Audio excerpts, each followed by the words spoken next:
Ranking universitário confirma. A Universidade Paulista Unip, há 6 anos consecutivos, é a particular preferida no mercado profissional em todo o Brasil. Forma cidadãos conscientes, criativos, empreendedores. Unip, qualidade comprovada.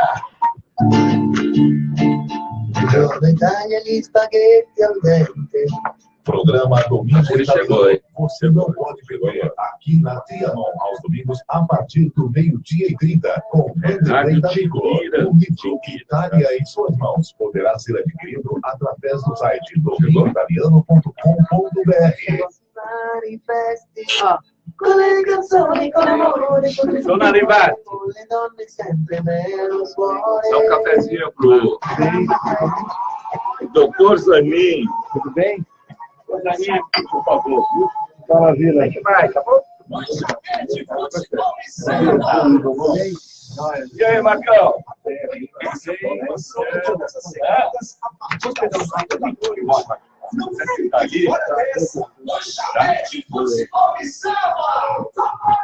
Grande.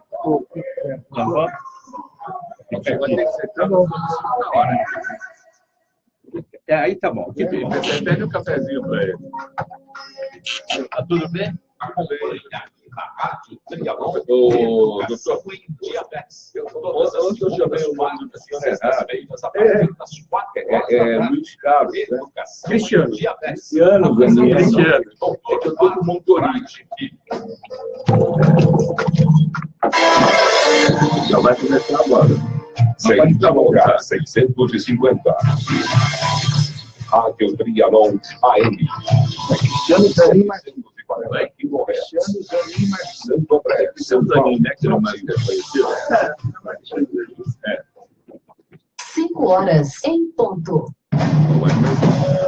Segunda sexta-feira, aqui na sua rádio Trianon AM, ao vivo com o jornalista Ricardo Melo.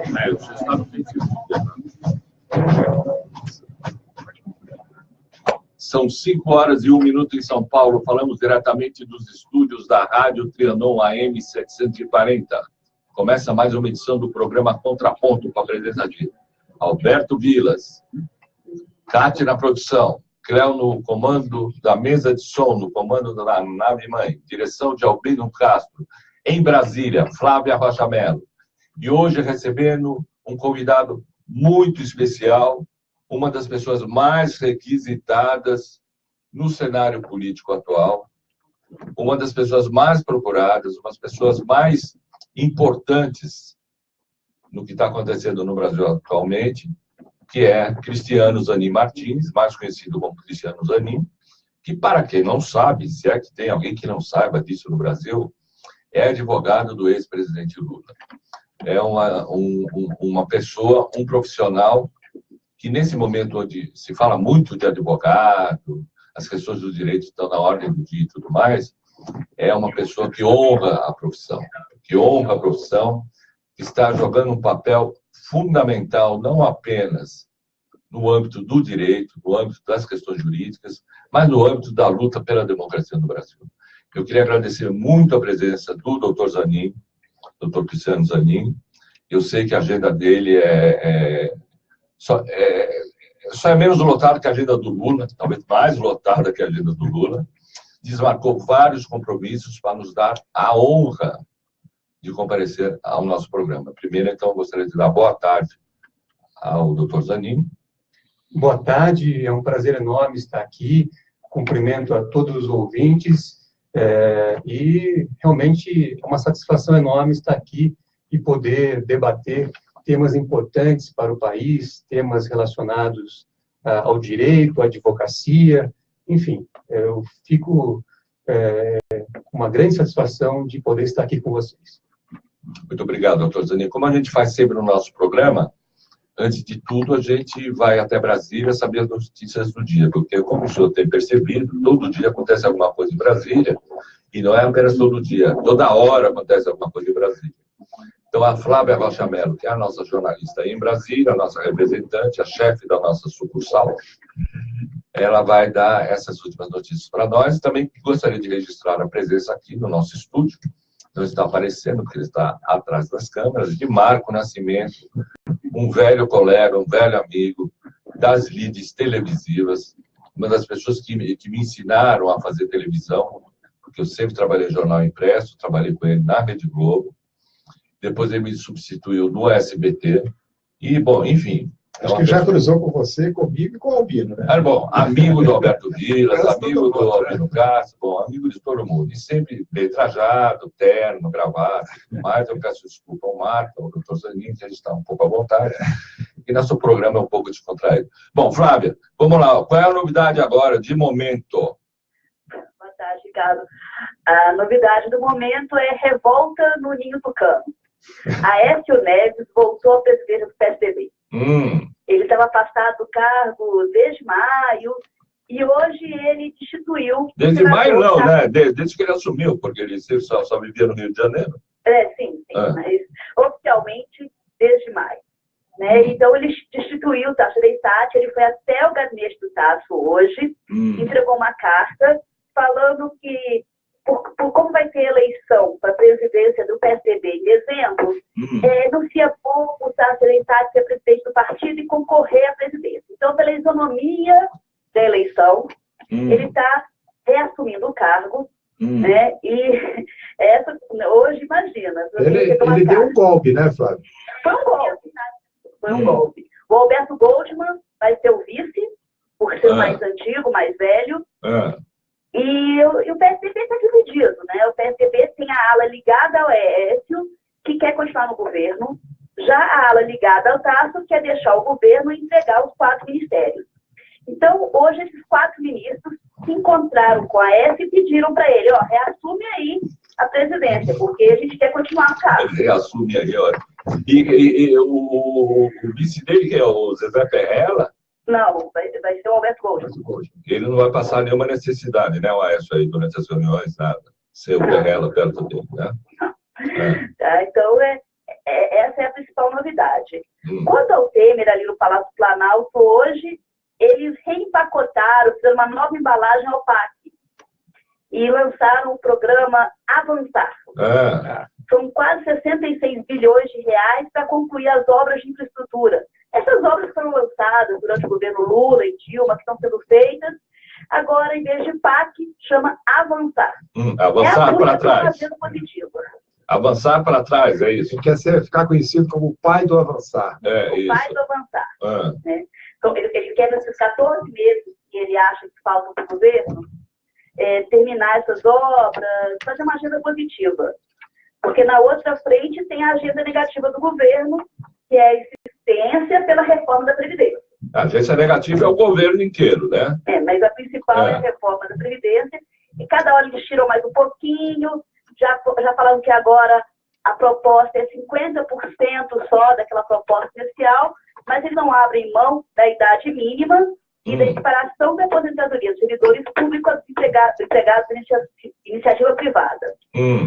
Então, hoje de manhã... Eu tenho 62 anos, eu contribuo, minha primeira contribuição foi em 1977, no IPE, atualmente FIPE, e não consegui me aposentar até agora. Eu fui na Previdência tentar me aposentar, porque eu acho que eu já devia estar aposentado, né? Claro, 40 anos. Não, mas inventaram lá, não sei o quê, eu não consegui me aposentar.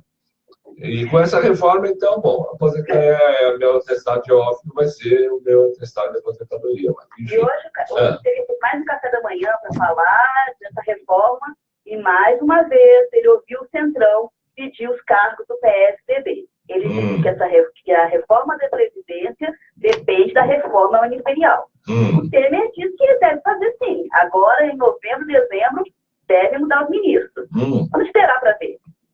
Mas vai mudar o quê? O quadrilha, o fodão vai sair? Não, se sair é o Bruno Araújo, o Ibaçaí, que são o PSDB. O Helena Franco não sai, né? Que se ele sair, não pode ir para Helena cadeia. Franco, Eliseu Padilha... O único jeito do Moreira Franco sair, do Gato Anguará sair, é aquele cachorro lá, coitado, entristecido do Temer, que apareceu naquela foto, ir atrás do gato e morder lá o gatinho Angorá, entende?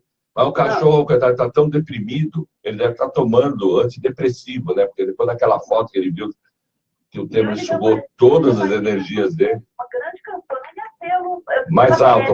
Pelos 32 independente da Polícia Federal. Tá. O Segovia Não, agora teve a história da Polícia Federal, inclusive a gente vai discutir com o doutor Zanin um pouco mais tarde.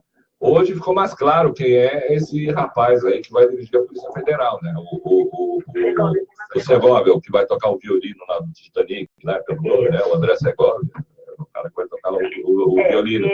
Ele é nome do Sarney, do Augusto Nardes, do Eliseu Padilha. Aparentemente ele é um sem vergonha também, né? Isso. Ô, Flávia, ontem à noite assistindo o Jornal Nacional, lembrei de você, que você falou assim, o Sarney encontrou com o Temer e discutiu o novo chefe da polícia. Aí eu falei, o Jornal Nacional deu uma nota péssima, o ex-senador José Sarney desmentiu, disse que não teve com o Temer, que não tem nada a ver, que não indicou ele. Eu falei assim, gente, que coisa maluca, né? Quem vê o Jornal Nacional fica sabendo outras coisas, né? Ele teve, sim, o problema é que a agenda não é publicada mais. Mas aparentemente, esse tal do Segovia aí, o violinista no telhado, as referências dele são as piores possíveis. Exato. Ele estava no Maranhão, ele cuidava só de coisas subalternas, ele trabalhou na África do Sul, e a única coisa que se disse dele, assim, de fato, é que ele foi indicado pelo Padilha, o Eliseu Quadrilha, o Fodão, o Birigui, Fodão, vai usar os apelidos que ele pode escolher. O Torquato Jardim simplesmente foi passado para trás. Isso, não queria ele. Não queria ele. Também o que ele quisesse também não faz nenhuma diferença, né? Porque esse meio da justiça também é uma brincadeira. E ele está lá agora com a missão explícita. Ele já tinha sido escolhido há várias semanas, justamente no momento em que o apartamento do Gedel, coitado, que envolveu até a mãe do Gedel, né, que era lá a contadora do dinheiro do Gedel, foi descoberto com 51 milhões. Porque todo mundo estava falando que quem ia ser o substituto da Elo, ia ser o vice da Polícia Federal. Esse aí também foi escanteado. Bom, a Lava Jato, aparentemente já era, né? Não pelo que ela tem de ruim, mas pelo que ela tinha de bom. Que não era muita coisa, mas pelo que ela tinha de bom, parece que ela vai subir do mapa. Bom, Flavinha, mais alguma coisa? O doutor Zanin é que está louco para falar. É isso mesmo. Eu tirei ele do escritório, ele deve estar perdendo, não sei a hora dele, sei lá quanto é que custa. E nós queremos conversar com o doutor Zanin. Doutor Zanin, a primeira pergunta é a pergunta mais óbvia. A mais óbvia. O senhor já pegou uma causa como essa causa que o senhor pegou do presidente Lula? Olha, evidentemente que essa causa ela é diferenciada por vários aspectos, sobretudo porque ela envolve aquilo que nós chamamos de lawfare, que é o uso dos procedimentos. O que é lawfare? Lawfare é a junção das palavras inglesas law, que é lei, e warfare, que é a guerra. Então, é uma guerra jurídica. Então, é uma guerra que se trava nos tribunais, através de procedimentos jurídicos, e a finalidade é a perseguição política. Então, é um caso, evidentemente, diferenciado. Eu já tive a oportunidade de atuar em casos complexos, mas esse se diferencia, ao meu ver, por se tratar de um uso indevido das leis e dos procedimentos jurídicos para fins de perseguição política. Isso, para mim, é muito claro, tendo conhecimento de todos os procedimentos, tendo participado de inúmeras audiências até hoje, enfim, tendo participado de diversos atos processuais que jamais indicaram, jamais confirmaram qualquer espécie de prática ilegal do ex-presidente Lula. Ao contrário, aquilo que nós identificamos nos processos é a prova da inocência. Nós fizemos a prova da inocência. Esperamos que essa prova da inocência seja reconhecida por um órgão imparcial e independente. Agora, o processo do Lula, para o senhor, é dedicação exclusiva ou o senhor está cuidando de outras coisas? Eu imagino que deve ser só esse caso, né? Olha, eu na verdade, sou sócio de um escritório de advocacia que tem vários clientes.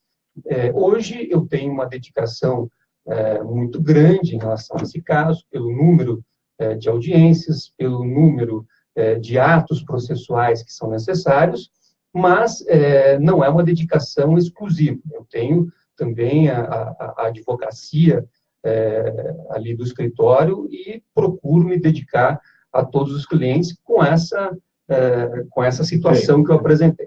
Doutor Cristiano, eu queria que o senhor resumisse, porque as notícias elas se sucedem com uma velocidade muito rápida. Eu queria que o senhor resumisse, assim, para o nosso ouvinte, que é um ouvinte que não conhece, bom, o linguajar do direito, enfim, coisa e tal. Quais são as ilegalidades flagrantes desse processo? Porque o que chama a atenção nesse processo contra o Lula não chega a ser nem tanto a perseguição à figura do ex-presidente Lula. Isso é óbvio, isso é evidente. É uma perseguição absurda. Bom, isso chegou ao cúmulo do que fizeram com o filho dele, recentemente aqui em São Paulo.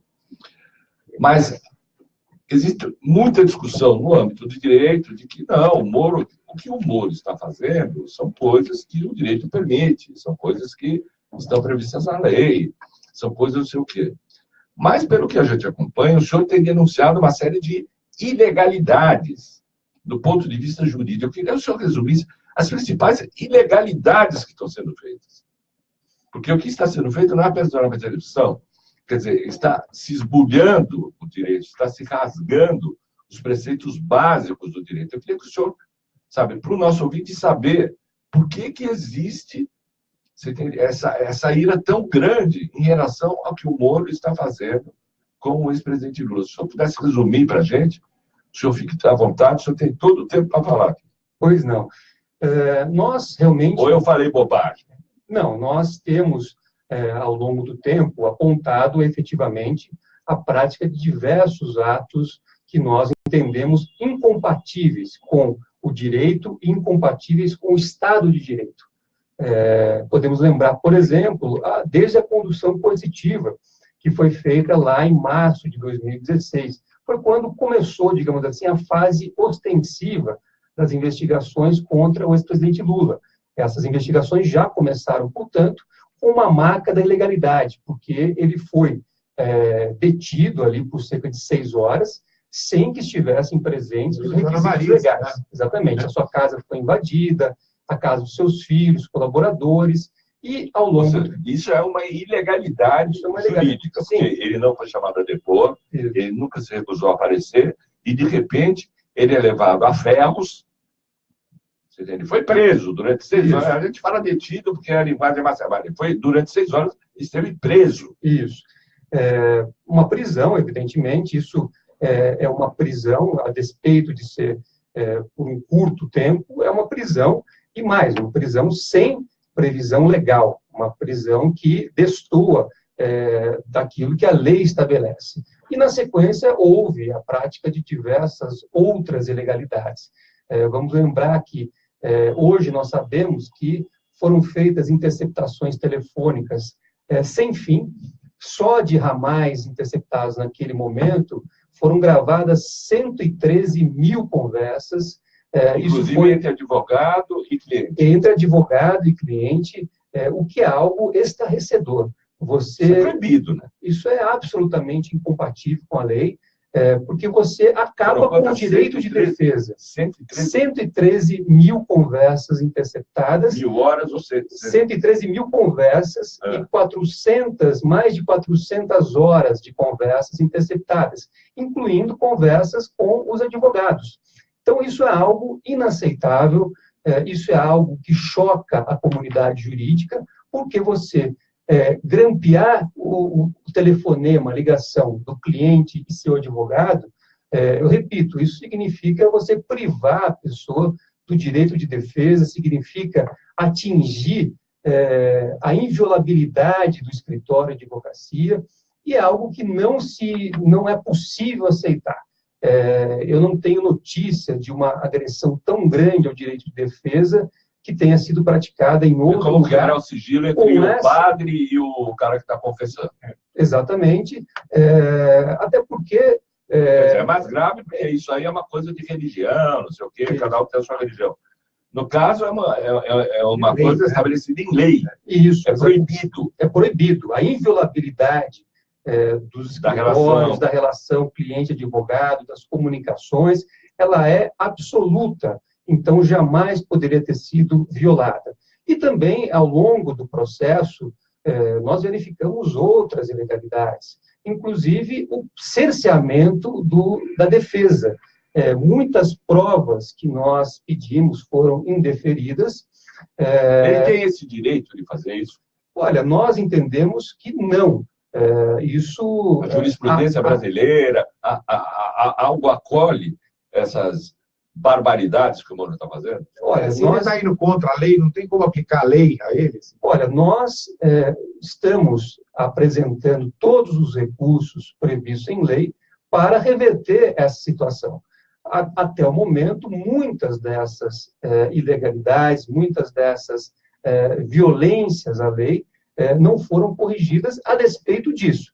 Tanto é que nós apresentamos, em julho do ano passado, um comunicado à ONU. E esse comunicado justamente apresenta violações a um tratado internacional que o Brasil se obrigou a cumprir e que assegura a todo cidadão brasileiro o direito a ser julgado por um juiz imparcial e independente, o direito a não ser preso fora das hipóteses legais, o direito de ter a sua privacidade assegurada, dentre outras coisas. Então, essas questões não só estão previstas na Constituição e nas leis brasileiras, como também em tratados internacionais que o Brasil se obrigou a cumprir. E, por isso, nós levamos também a questão para o plano internacional, a fim de que o Comitê de Direitos Humanos da ONU também possa olhar para o Brasil e auxiliar o Brasil a se reencontrar com o trilho da legalidade, a se reencontrar com o Estado de Direito, que, ao meu ver, foi colocado em xeque por uma série de providências que jamais poderiam ter sido tomadas.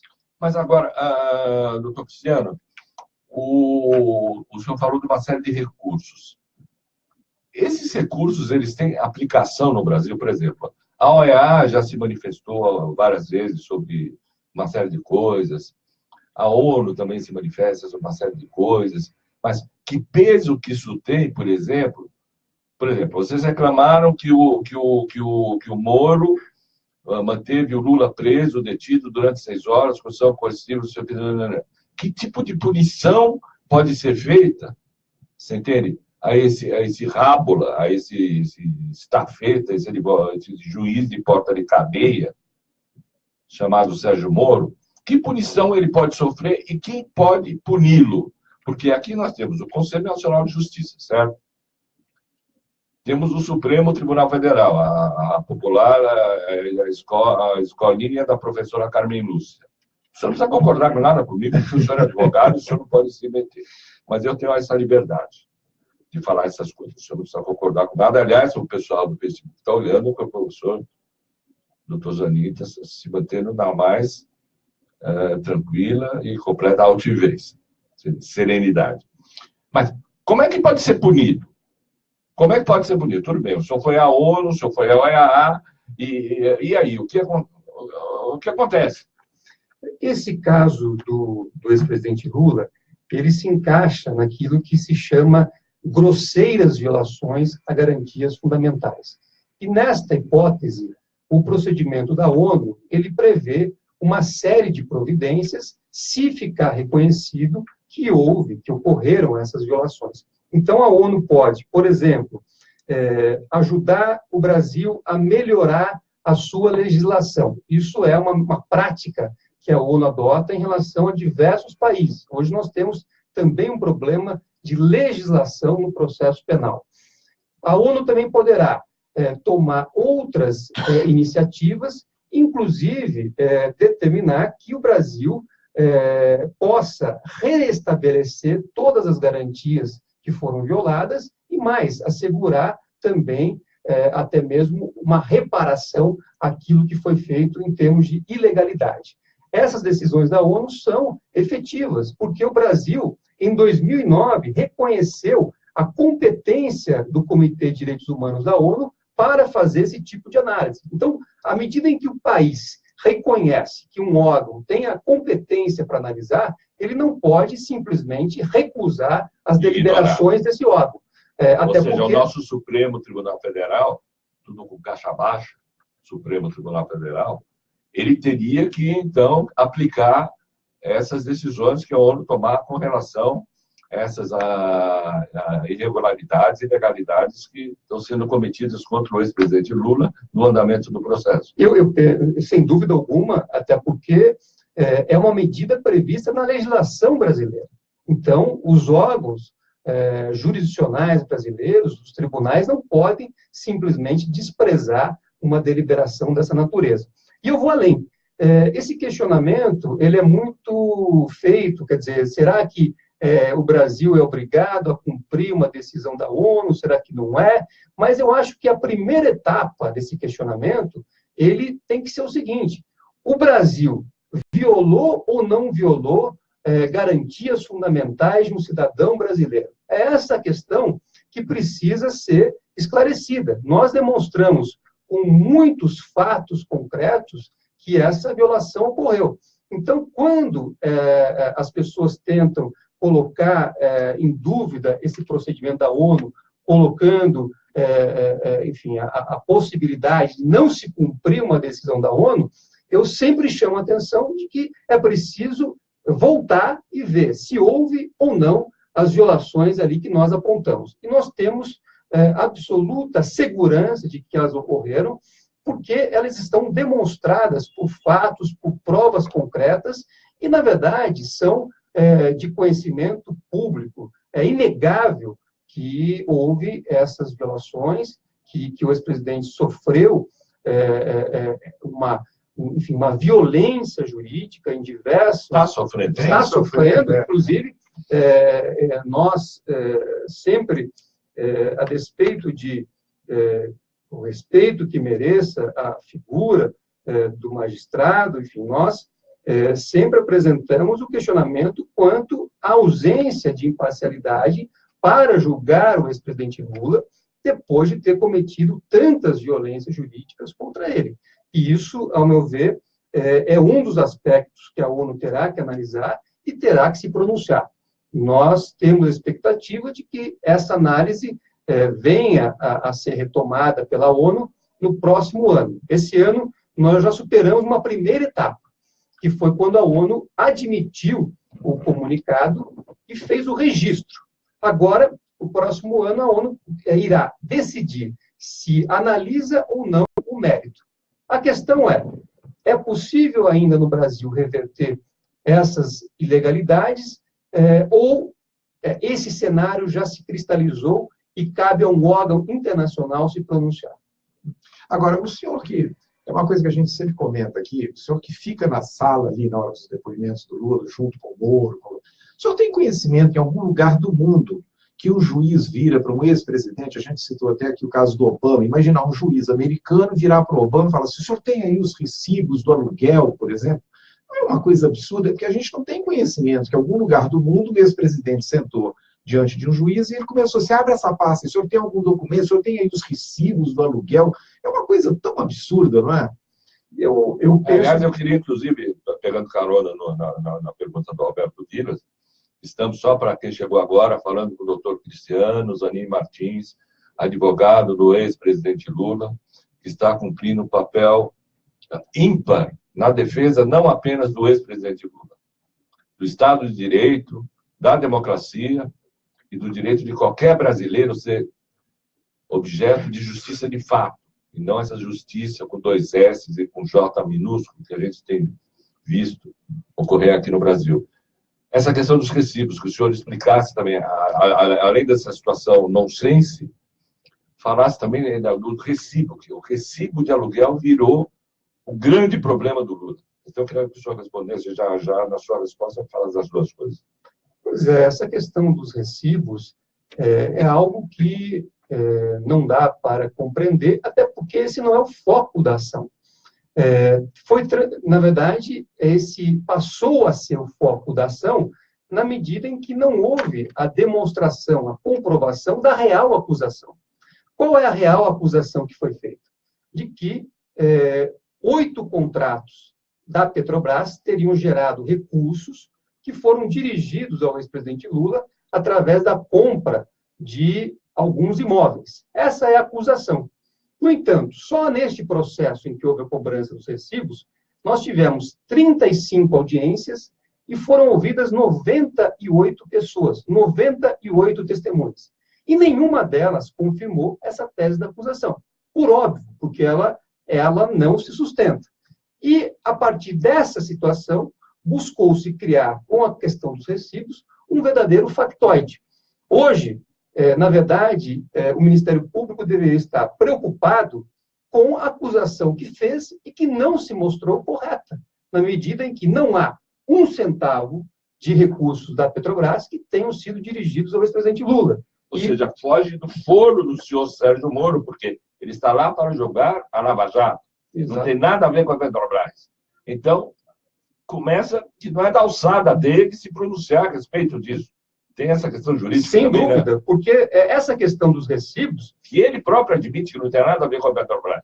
É isso, é uma questão que diz respeito entre pessoas privadas numa relação de locação. Essa relação de locação diz respeito ao proprietário do imóvel e à inquilina, que era a dona Marisa. E se não houve o pagamento dos aluguéis, o proprietário deveria ter questionado. E jamais questionou. Por quê? Porque ele emitiu os recibos. A gente conversa aqui, a gente já viveu muitos anos pagando aluguel. Eu não me lembro de ter um recibo em casa de alguém que me alugou um apartamento ou uma casa. Assim, eu não me lembro de falar, não, todo mês ele ia lá, me mandava um recibo. A gente falou assim, eles estão pedindo o quê? Que é uma loucura isso, né? Assim. Pois é, e o proprietário que não recebe aluguéis, qual é a providência que ele pode tomar? É cobrar na justiça. Cobrar numa ação cível a cobrança dos aluguéis. Então, isso não diz respeito à Lava Jato. Isso foi uma criação, repito, foi a ação do juizado de pequenas causas. Um factoide que não diz respeito a qualquer discussão na Petrobras, na Lava Jato. A discussão na Lava Jato deveria estar restrita, segundo o que foi estabelecido pelo próprio Supremo Tribunal Federal, a questões relacionadas a contratos da Petrobras. E isso, eu repito, não foi jamais demonstrado que qualquer valor da Petrobras tenha sido destinado ao ex-presidente Lula. E não foi demonstrado depois do Ministério Público realizar 35 audiências, repito, e ouvir 98 testemunhas apenas em um processo, fora nos outros processos em que... O senhor estava presente em todas, né? Todas as audiências. Você tem uma paciência de jóia, doutor Luciano. Pelo amor de Deus. São muitas audiências, realmente, mas eu acho que foi importante para mostrar realmente que aquelas acusações não se sustentam. Então, essa questão dos recibos, ao meu ver, que já está totalmente superada, a despeito da tentativa, mais uma vez, do Ministério Público de tentar reabrir essa questão, porque quando foi questionado, nós apresentamos os originais dos recibos. Houve aquele questionamento, colocou-se em dúvida as cópias que nós havíamos apresentado no processo. Se a tinta era de não sei de quando, não sei o quê, coisa... e foi tudo comprovado que estava tudo absolutamente correto. Exato, nós apresentamos os originais. E vamos lembrar o seguinte, quem emite os recibos é o proprietário. Então, se ele emitiu com data errada, se tinha algum erro, quem emitiu dando quitação... É a coisa mais normal do mundo. Mais normal, exatamente. Então, enfim, tudo isso foi demonstrado. Nós demonstramos não só a existência dos recibos originais, como também a compatibilidade da movimentação financeira do proprietário com os recebimentos. Demonstramos que ele declarou o recebimento, recolheu os impostos. Enfim, é uma questão que já está totalmente superada. E o foco, efetivamente, tem que ser voltar à acusação originária e reconhecer, de uma vez por todas, que ela não tem sustentação, que é uma acusação sem materialidade. Agora, o senhor que está ali nos bastidores, percebendo todas essas coisas, quando o senhor chega em casa e assiste o telejornal, como que o senhor vê o papel da mídia? O senhor assiste e fala, eles estão falando o que aconteceu, realmente o que aconteceu, porque eles informam assim, o presidente não apresentou os recibos, como se fosse uma coisa, não questionam muito. Como que o senhor assiste o telejornal? Eu penso que o problema, hoje, de setores da imprensa, é que a palavra da acusação, a palavra do agente do Estado, ela é tomada como se fosse verdadeira. a palavra da defesa é sempre colocada em xeque, sempre colocada em dúvida. Mas aquilo que diz o Ministério Público é apresentado à sociedade como se fosse verdade.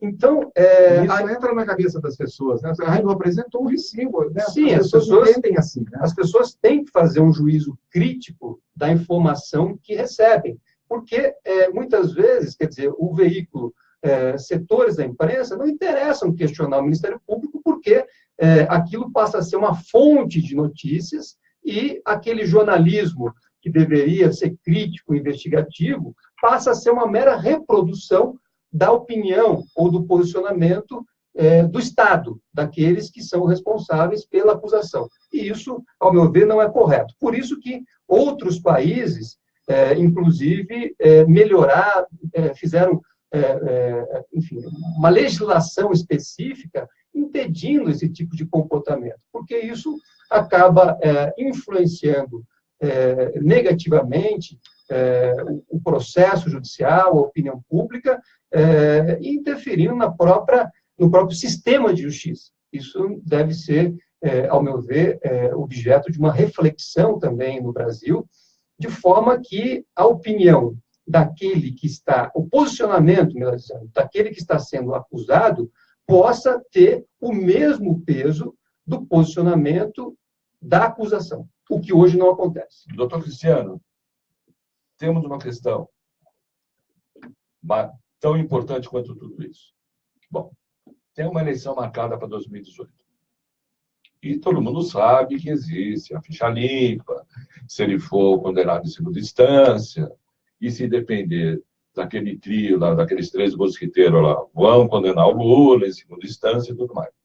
Já começou a aparecer na imprensa, outro dia a gente esteve conversando aqui com o Marcos Sokol, que é da Executiva Nacional do PT, uma série de possibilidades de que mesmo com toda essa armação que está querendo se fazer contra o ex-presidente Lula, existe a possibilidade jurídica, saídas jurídicas para mesmo que ele seja cercado, ele seja acuado, para ele concorrer às eleições. O senhor vê um caminho para isso? Existe possibilidade de recurso? Pensando da parte jurídica especificamente, embora eu saiba que é a pressão popular que vai decidir muita coisa nisso. Mas, juridicamente falando, o senhor já examinou essa possibilidade? Olha, nós, da defesa, trabalhamos com uma única hipótese, que é a hipótese do nosso recurso ser aceito pelo tribunal e reverter aquela condenação que foi indevidamente imposta ao ex-presidente Lula. E por que eu digo isso? Porque foi aplicado ao ex-presidente uma pena pelo crime de corrupção passiva. Só que este crime de corrupção passiva, para as pessoas entenderem, ele necessita que um agente público pratique um ato da sua competência e receba uma vantagem indevida. É preciso estar identificado o ato de ofício e a correspondente vantagem indevida. Pois bem, na sentença que foi proferida pelo juiz Moro, ele próprio reconhece que não conseguiu identificar nenhum ato que o ex-presidente Lula tenha praticado no exercício da presidência da República e que possa ter gerado vantagem indevida. Ele diz na sentença que os atos seriam indeterminados. Isto é uma afirmação textual da sentença. Está escrito isso. Está escrito isso. Ele não sabe o que é. Então, diante desse cenário, ao meu ver, é impossível, do ponto de vista jurídico, você manter uma condenação que não apresenta este ato de ofício, este ato que poderia o funcionário público ter praticado para o recebimento de uma vantagem. Se você for à literatura jurídica, aos livros jurídicos, se você for ao posicionamento dos tribunais brasileiros, todos eles exigem, para a configuração desse crime de corrupção passiva, que haja a perfeita identificação entre o ato da competência do funcionário e a contrapartida. E isso não existe. Isso é claro e está reconhecido pela própria sentença ao afirmar que os atos são indeterminados. Então, diante dessa situação nós não admitimos outro resultado que não seja a reversão dessa condenação pela sua fragilidade jurídica. Então, o senhor acha... Agora, na hipótese, ele tem que trabalhar com hipótese. É claro que o senhor tem plena convicção, aliás, não só o senhor, mas todo mundo que leu minimamente esse processo, que tem acompanhado, vê que está se armando... É um caso Dreyfus, entendeu? É uma coisa de perseguição política mesmo. Mas, supondo que ele seja condenado em segunda instância, existem recursos da parte jurídica que possam, por exemplo, porque já se fala que ele poderia entrar com recurso no Supremo e ser candidato contra isso, ele poderia ser candidato mesmo tendo essa condenação em segunda instância. Tem esses caminhos jurídicos que vocês também estão analisando, porque vocês também analisam tudo, né? O senhor não é só advogado tarimbado. Eu diria dizer, a gente parte do princípio que ele não deve ser condenado nem em primeira instância. Nem mas supondo que no Brasil está acontecendo de tudo. Até a uretra está sendo obstruída. Eu diria o seguinte,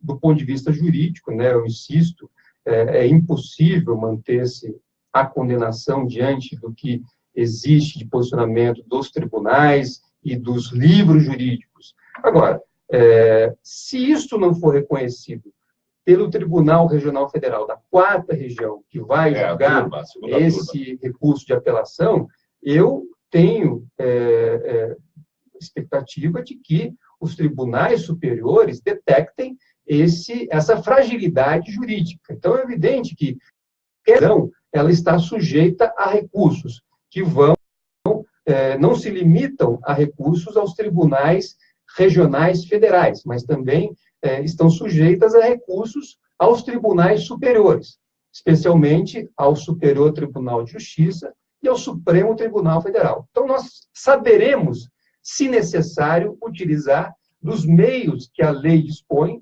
para reverter uma condenação injusta e sem respaldo na lei. Tá. A gente vai rapidamente para o intervalo, é curtinho, o senhor vai ficar aí, não se mova, don't move. Mudou o diretor da Polícia Federal, então ninguém pode se mover, ele nunca sabe o que o violinista lá, o Segovia, vai fazer.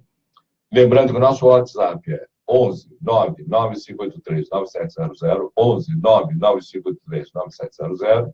Nosso endereço no Facebook, Programa Contraponto Trianon. Programa Contraponto Trianon. Você está nos vendo agora.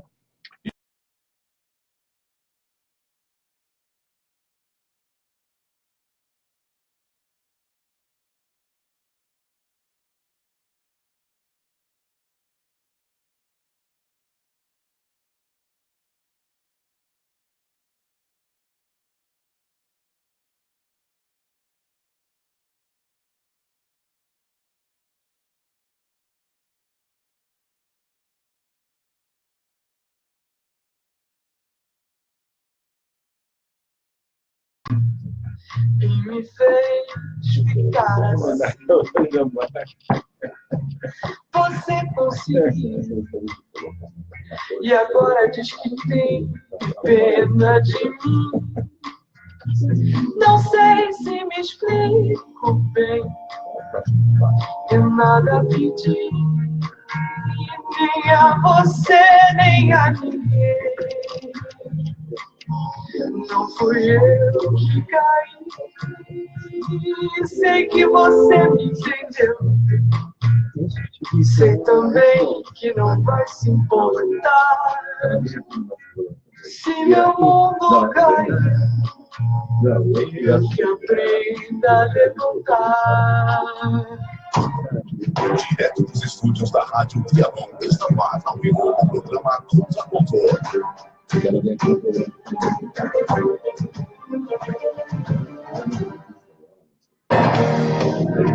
Olá, ouvintes internautas, eu sou Moreno, especialista em segurança e o mais novo integrante da equipe do jornalístico Radar Paulista. Vou estar aqui toda quarta e sexta-feira conduzindo o quadro Previnas. No quadro vamos tratar sobre as mais diversas formas de prevenção, com foco em segurança patrimonial e segurança no trabalho. O quadro tem o oferecimento da Rede Serviços, Mais informações, www.redserviços.com.br. Inúmeros Atenção! Campanha da POSP em defesa da educação pública de qualidade e valorização dos professores. O governo do Estado máfia da merenda escolar. Não aceitamos fechamento e superlotação de classes e muito menos fechamento de escola. Denuncie. Todos têm direito à escola pública. Criança, jovem e adulto que precisa estudar. Esta luta é de todos nós.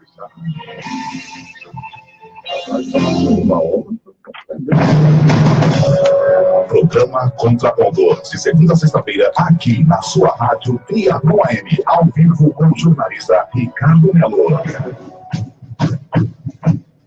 São 5 horas e 45 minutos em São Paulo. Falamos diretamente dos estúdios da Rádio Trianon, AM 740. Mais uma edição do programa Contraponto.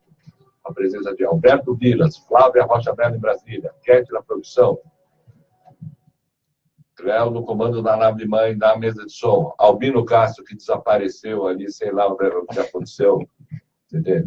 E com o nosso convidado especialíssimo, o doutor Cristiano Zanin Martins, advogado do ex-presidente Lula, e que está, não é apenas advogado, hoje é uma figura que se identifica, que é praticamente um sinônimo da luta pela democracia, pelos direitos, pela liberdade de expressão, manifestação, pela justiça com J maiúsculo, e não por essa justiça com J minúsculo e 2 S, que a gente tem visto por aí em várias ocasiões.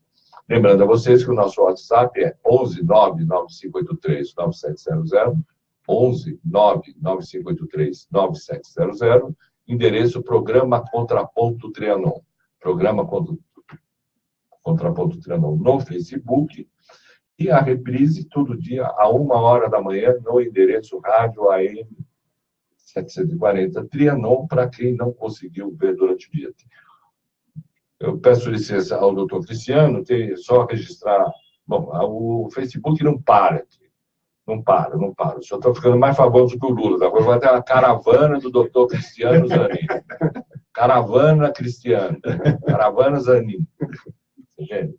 Temos aqui Dercy Brito, Fara Moro, Luiz Antônio Alveiro. Perguntem ao colega como ele se sente tendo em mãos a responsabilidade de defender um mito, uma personagem que terá um lugar especial na história do Brasil, possivelmente da humanidade.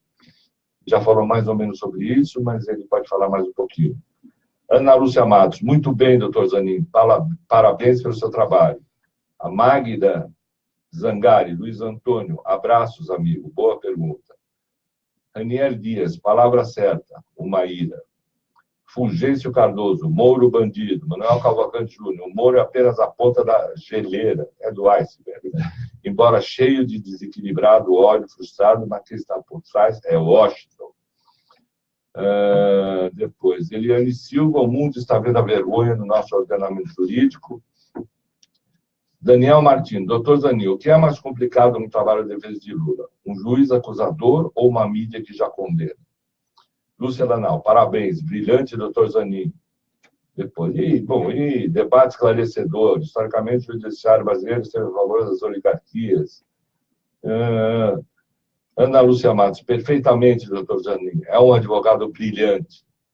Bom, e aqui um monte de brilhante e competente, doutor Zanin. Nossa Senhora, pelo amor de Deus, é um novo... O novo Sobral. É o novo Sobral. Eu agradeço Sobral Filho. enormemente esses elogios. Eu sei que atuar na defesa do ex-presidente Lula é uma responsabilidade enorme por tudo aquilo que ele significa não só aqui no nosso país, mas também internacionalmente. Sempre preciso lembrar que o governo do presidente Lula foi reconhecido internacionalmente, ele é uma figura muito conhecida e respeitada, não só no nosso país, mas também fora do nosso país. Então, nós temos certeza de que a responsabilidade é enorme. E eu sempre gosto de destacar que eu não sou a única pessoa que faz a defesa do ex-presidente Lula. Nós temos ali... Doutora Valesca. Também a doutora Valesca, outros colegas advogados do meu escritório, também o doutor José Roberto Bartóquio, ex-presidente da Ordem dos Advogados do Brasil, um advogado extremamente respeitado e competente.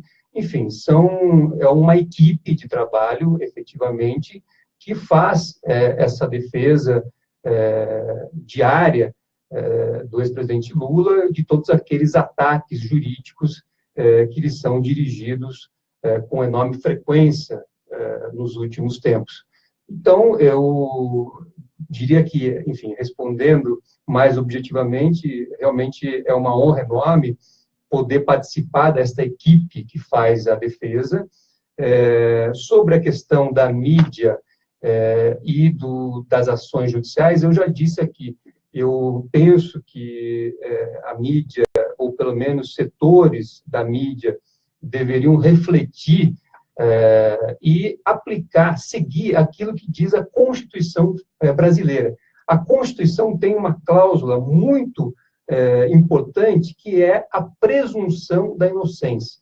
Então, quando a mídia aceita a versão do Ministério Público e faz afirmações como se aquilo fosse verdade antes de um julgamento definitivo, essa mídia está afrontando uma garantia constitucional. Toda pessoa tem... O que o senhor achou daquela pesquisa que um jornal de São Paulo fez, perguntando: você acha que o Lula deve ser preso ou não? O que você achou desse tipo de pesquisa? Está aí perguntando para as pessoas na rua. Assim. O senhor acha que o Lula deve ser preso? Onde é que nós vamos parar? Esse é um exemplo claro. Muito se fala, no âmbito da Lava Jato, da necessidade do apoio da opinião pública. Essa afirmação ela é feita constantemente pelos membros da Operação Lava Jato. Ora, desde quando um processo judicial depende o seu desfecho pode depender da opinião pública? Isso é a maior demonstração de que esses processos judiciais, na verdade, eles não estão ocorrendo, não estão tramitando no âmbito do direito, porque o juiz ele tem apenas que aplicar a lei. O juiz não é eleito, ao contrário dos outros poderes. Não, se o Lula roubou, se o Lula estava fazendo tudo, Bolsa Família, não sei o quê, mas se ele roubou, se ele passou a mão em dinheiro público, se ele foi lá e pegou dinheiro do imposto, ele tem que ir para a cadeia, acabou, porque o direito não permite isso. Agora, fazer uma pesquisa perguntando se o Lula deve ser preso, sem ter nenhuma prova de que ele tenha desviado uma moeda, nada, uma gravação, um documento, um carimbo, um telefonema, isso aí é um escárnio, isso é um escárnio, e isso é transformar a mídia, você entende, numa espada em cima de qualquer desafeto do dono do jornal. É importante lembrar que essas investigações envolvendo o ex-presidente Lula estão aí há quase 3 anos. Então, ele já foi alvo, não só... Sabe, até a marca da cueca dele.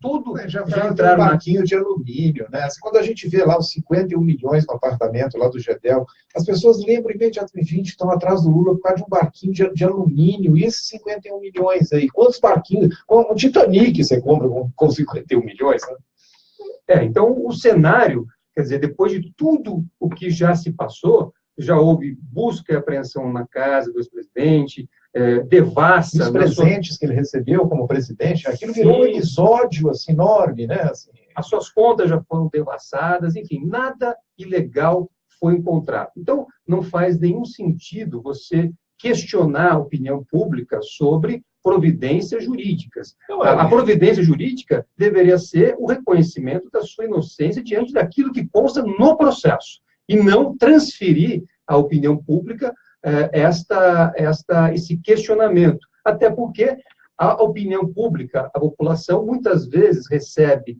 informações incorretas, informações que é o processo, que não participa dos processos, não participa das audiências e não participa daquilo que de real consta no processo. É literalmente uma opinião gratuita, né? Gratuita, assim. Não, Eu acho que deve, não, eu acho que não deve. eu acho que ele é um criminoso. Eu acho que ele é um criminoso. E pronto, o cara virou criminoso. Quer dizer, não tem mais lei no país. Não, e eles nem Tem mais perguntaram, lei. você acha que ele deve ser inocentado? Não, você acha que ele deve ir para a cadeia? Aquilo já induz a pessoa e parece que é para ajudar a justiça, né? Olha, 90% dos brasileiros querem que ele vá para a cadeia. Gente, está todo mundo querendo que ele vá para a cadeia, né? Se fosse assim, a gente já teria tirado o tema. Tem uma pergunta aqui, doutor Cristiano, que é o seguinte, e a OAB? Eu não sei se o senhor se sente confortável para falar sobre isso, enfim, sabe, qualquer coisa que o senhor diga, conhecendo essa justiça que está operando no país, pode ser usado contra o senhor, qualquer coisa que o senhor diga, porque isso aqui virou esse absurdo completo. Mas não estranho a OAB não se manifestar, não falar nada sobre essa onda, essa enxurrada de ilegalidades do ponto de vista do processualístico que está havendo no país. O senhor não acha um absurdo isso aí? Eu penso que a Ordem dos Advogados sempre desempenhou um papel importante no país, em diversas situações teve, inclusive, papel decisivo para o restabelecimento da legalidade, da liberdade, enfim. No momento, tirando agora o impeachment da Dilma, né? No momento, eu vejo que a advocacia está sendo atacada de uma forma indevida por meio de medidas absolutamente ilegais, e eu cito aqui, mais uma vez, esse grampo, inclusive, envolvendo a nós, advogados. Isso é um escândalo. Isto, evidentemente, que jamais poderia ser aceito. E eu penso... Não, e o grampo da Dilma com o Lula também, completamente ilegal, né? Ilegal, foi divulgado assim, agora, a troca de caixa. Agora, o que o senhor acha? A OAB...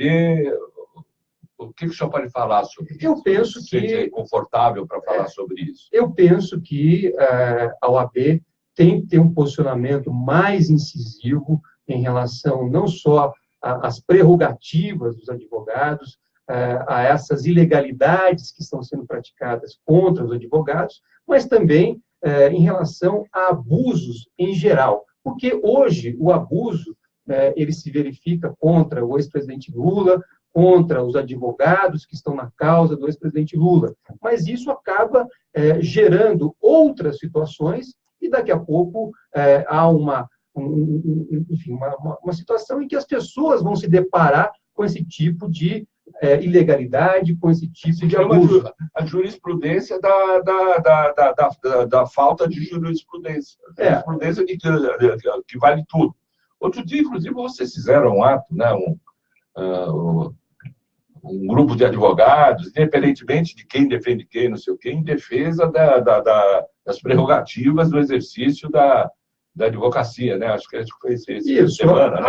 Há uma preocupação, eu penso que por parte de vários advogados, em torno da observância das prerrogativas. E aqui é importante destacar que não são apenas advogados de políticos de grande expressão, são advogados que também atuam em causas que envolvem anônimos que estão indevidamente presos. Né? Hoje é importante lembrar que a ONU aponta o Brasil como um grande violador de garantias fundamentais por manter uma população carcerária gigantesca sem que tenha julgamento definitivo. São pessoas presas provisoriamente, sem julgamento, em grande... E algumas até número. já transitadas e julgadas e continuam presas. Exato. Então, quer dizer, esse tipo de problema, ele não envolve apenas, como eu disse, pessoas que têm grande expressão, pessoas que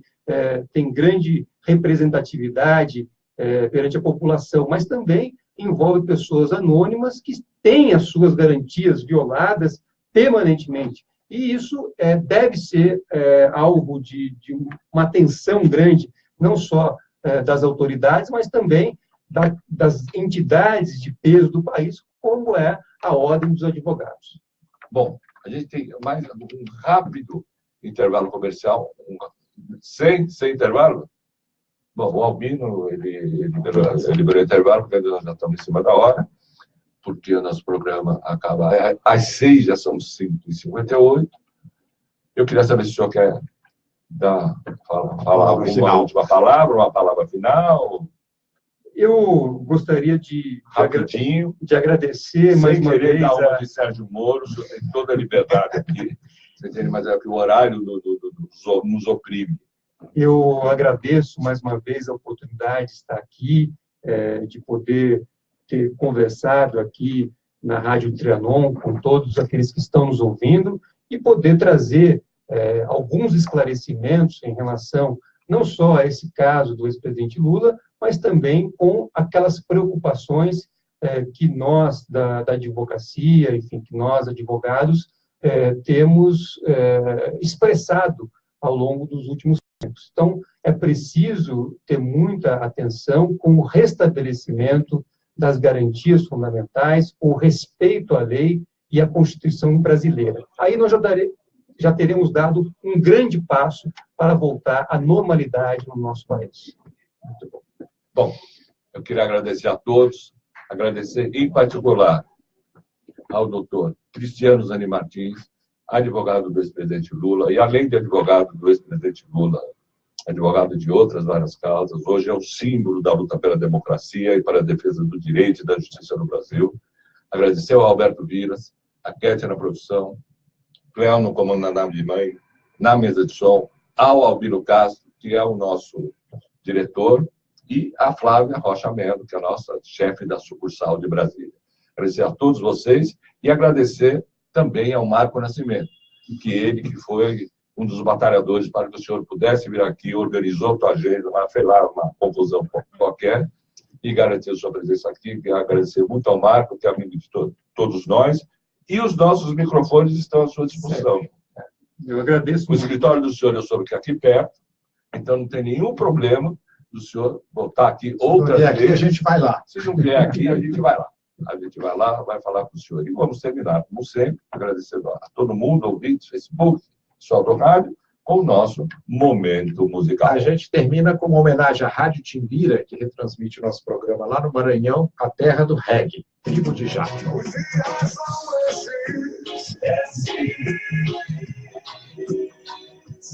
Viagem hoje.